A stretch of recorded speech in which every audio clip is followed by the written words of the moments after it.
Good morning. My name is Phil Radford, the Executive Director of Greenpeace. First, I'd like to thank Medea and Code Pink for pulling this all together, and I'd like to thank everybody here speaking.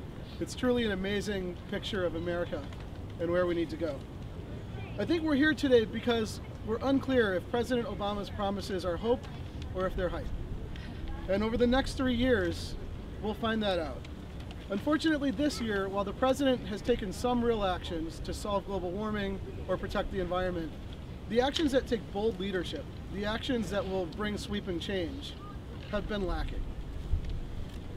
President Obama overall seems to be following more of a path of Bill Clinton, where you play to the middle and accomplish very little, than a bold path of Johnson or others who said, I'm willing to sacrifice. I'm willing to sacrifice a few conservative Democrats.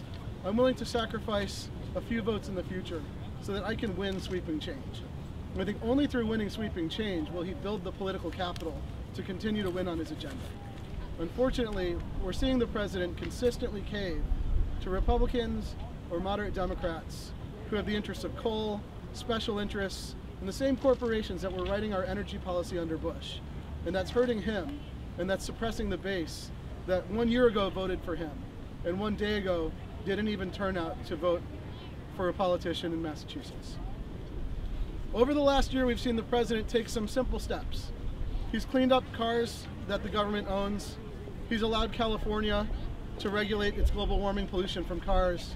And during a huge economic crisis, he was able to slip $80 billion for clean energy into the budget. But what we're looking for is a president who will follow through on his promise to get special interests and corporations out of our energy policy and out of politics. In the first 3 months of Congress last year, the coal and oil companies spent $80 million on lobbying to gut the clean air bills. Because of that, the president's clean energy bill, which was a major platform plank of his presidency and his candidacy, doesn't increase clean energy in this country. There will be no new solar, there will be no new wind, there will be no new good biomass, no new small hydro, no new clean energy jobs for our economy because of the president's global warming bill. And it's exactly his lack of leadership, going to the House, going to the Senate, and saying, I want a bill that solves global warming, I want a bill that listens to what the science says, and I want a bill that really brings America back with clean energy jobs. It was that lack of leadership that allowed the House Democrats to run amok and essentially put $80 billion into a clean energy bill for coal, with the stated purpose of making sure that coal has a place in America for the future. The only place that coal should have in America in the future is in the ground. And the only place that these corporate special interests that are gutting our clean energy laws, that are taking the president's agenda and turning it into a Bush agenda, into a coal company agenda, into an oil industry agenda, the only place for them should be out of our politics. And the president needs to follow through on his promise to get these polluters out of policymaking. Unfortunately, at the G8, the president spoke when the rest of the world was outraged by the US's lack of leadership. And he said, wow, politics is like a wrestling match. Solving global warming is like a fight. But other people commented that he hadn't even gotten in the ring. While he made powerful speeches, while he said he wanted a cap and trade bill, while he said he wanted to solve global warming, unfortunately the president sat in that building, sat in his home, while the Congress went crazy, passed a bill that has no new clean energy jobs and did not meet his agenda.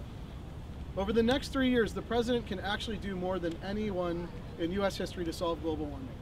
Through the Environmental Protection Agency, he can solve global warming right now. Yeah. The question is, will he step up? Will he show the bold leadership that everybody sought and everybody hoped for? Or will ultimately the president's promises be seen as hype?